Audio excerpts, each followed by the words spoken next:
Hey, welcome back to a Faith-Filled Minute with Drea. So today's title is No Cover Charge, the Curtain is Drawn.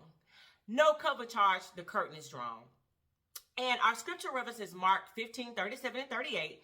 And it says, And Jesus cried with a loud voice and gave up the ghost.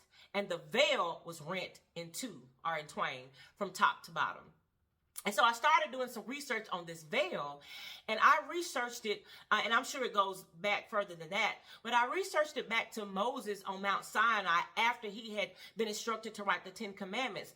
So he comes down from the mountain, but the people are afraid because his countenance has changed. His face was so bright, and it frightened the people, so Moses had to then veil his face. And so to me, the veil represents the presence of God because, again, he had spent significant time with God. It also represents separation. And we can trace that all the way back to the Garden of Eden when sin came in and separated man from God. So now here we have Jesus on the cross. He's died and the veil is ripped. So now we don't have a barrier. There's no excuse. There's no barrier. There's nothing separating us from his presence. Back then they had to have a high priest to go in to the temple to make atonement behind the veil. We don't have that anymore. We don't have to go through that. Listen, the veil is rent. The curtain is drawn. There's no cover charge. It's been paid.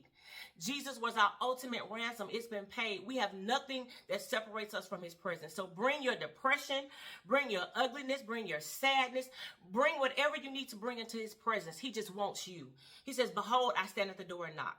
So the curtain is ripped. No cover charge. Enter into his presence. I love you. And as always, click like, click share. Stay up in your faith.